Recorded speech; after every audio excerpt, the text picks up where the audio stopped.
అనుకున్నావు. నేను కార్చిన కన్నీరు నా దేవుడు చూశాడా? చూస్తున్న పరిస్థితులు ఎందుకు మారో, నా స్థితిగతులు ఎందుకు మారో? మనుషుల్లాగానే ఆయన కూడా పట్టించుకోవట్లేదు. మనుషుల్లాగానే ఆయన కూడా నన్ను వదిలేశాడేమో, అందుకే నా జీవితం ఇలాగే ఉంటుంది. నా తల రాతే ఎలా రాశాడేమో నా దేవుడని నువ్వు సర్దు పెట్టుకుంటున్నావు. నువ్వు కష్టాల్లో ఉంటే, నువ్వు అవమానాలతో ఉంటే, నువ్వు నిందలతో ఉంటే, రోజు ఏడుస్తూ ఉంటే ఆయన ఎలా సంతోషంగా ఉండగలడు? కన్న బిడ్డలో బాధల్లో ఉంటే, కన్న తల్లిదండ్రులు కడుపు నిండా భోజనం చేస్తారా? కంటి నిండా నిద్రపోతారా? ఇలా ఒక తల్లిదండ్రులే బిడ్డలలో కష్టాల్లో ఉన్నారంటే వాళ్ళే నిద్రపోరు కదా, వాళ్ళే ఏడుస్తూ ఉంటారు కదా. అటువంటిది నీ దేవుడు ఎలా మౌనంగా ఉంటాడు?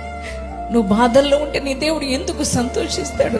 ప్రియ సహోదరి సహోదరుడా, నువ్వు ఏడుస్తుంటే ఆయన కూడా బాధపడతాడు. ఆయన అంటున్నాడు, నీ కన్నీళ్ళన్నీ కూడా ఆయన బుడ్డిలో దాచి ఉంచాడు. ఆ కన్నీళ్లకు ఈ సంవత్సరం జవాబు రాబోతుంది. ఈ 2026 నీదే. నీ దుఃఖము నాట్యంగా మార్చబడే సంవత్సరం ఇది. నీ అంగలార్పు నాట్యంగా మార్చబడుతున్న సమయం ఇది. అనుకున్నావు, నేను కార్చిన కన్నీరు నా దేవుడు చూశాడా? చూస్తున్న పరిస్థితులు ఎందుకు మారో, నా స్థితిగతులు ఎందుకు మారో? మనుషుల్లాగానే ఆయన కూడా పట్టించుకోవట్లేదు. మనుషుల్లాగానే ఆయన కూడా నన్ను వదిలేశాడేమో, అందుకే నా జీవితం ఇలాగే ఉంటుంది. నా తల రాతే ఎలా రాశాడేమో నా దేవుడని నువ్వు సర్దు పెట్టుకుంటున్నావు. నువ్వు కష్టాల్లో ఉంటే, నువ్వు అవమానాలతో ఉంటే, నువ్వు నిందలతో ఉంటే, రోజు ఏడుస్తూ ఉంటే ఆయన ఎలా సంతోషంగా ఉండగలడు? కన్న బిడ్డలో బాధల్లో ఉంటే, కన్న తల్లిదండ్రులు కడుపు నిండా భోజనం చేస్తారా? కంటి నిండా నిద్రపోతారా? ఇలా ఒక తల్లిదండ్రులే బిడ్డలలో కష్టాల్లో ఉన్నారంటే వాళ్ళే నిద్రపోరు కదా, వాళ్ళే ఏడుస్తూ ఉంటారు కదా. అటువంటిది నీ దేవుడు ఎలా మౌనంగా ఉంటాడు?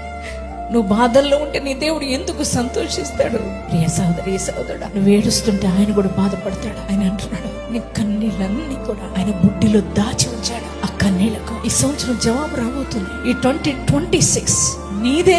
నీ దుఃఖము నాట్యంగా మార్చబడే సంవత్సరం ఇది. నీ అంగలార్పు నాట్యంగా మార్చబడుతున్న సమయం